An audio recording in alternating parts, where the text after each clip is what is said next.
अड्काउनु पर्छ भन्ने छैन अलि कम गर्नु त बन्द भयो भने मात्रै ल 3 गियरमा चलाउनु भएको छ हैन 3 गियरको स्टियरिङ सिधा राखेर कतिसम्म अलि कुदाउन सक्नुहुन्छ स्टियरिङ उ नगरेर यताउता नगरिकन चलाउनु त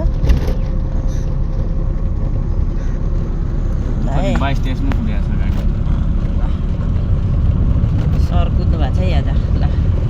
राम्रो छ है स्टियरिङलाई त्यो ग्रिप चाहिँ लिनु पर्यो मजाले अनि केही आइहाल्यो भने यसको मुनि टायरतिर हैन खाल्डाहरू आयो भने नातिने स्लो गर्ने पहिल्यै हेर्न पर्यो एब्जर्ब गर्दै हेर्दै जाँदै गर्न पर्यो के बिस्तारै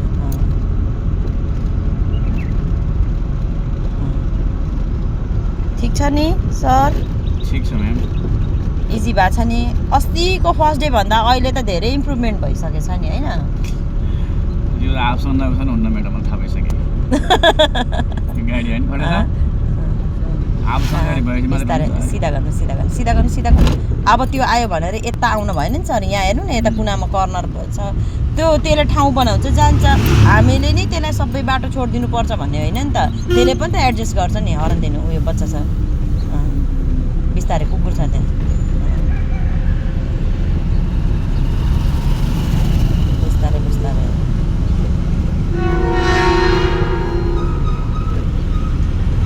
गरेपछि हुन्छ सर त्यो आफूसँगै हुँदैसम्म भन्ने हो भने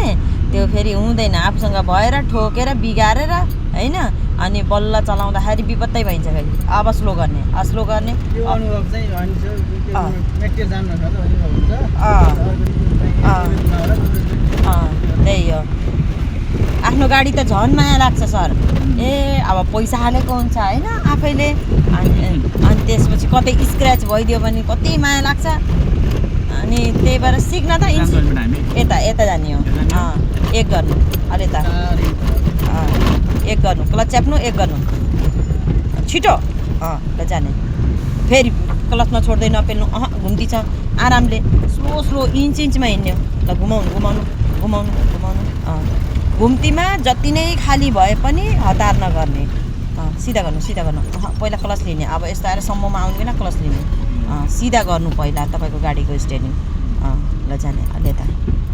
क्लच लिँदै लिने होइन भन्ने पनि होइन सर धेरै बेर नलिने होइन एडजस्ट गर्न त लिन पऱ्यो नि त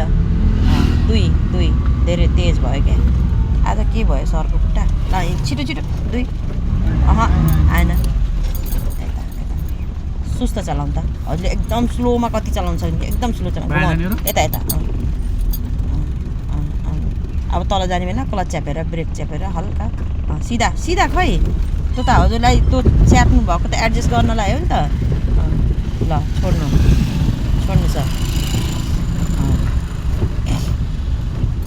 यता आफ्नो साइडमा स्लो चलाउने हजुरले एकदम स्लो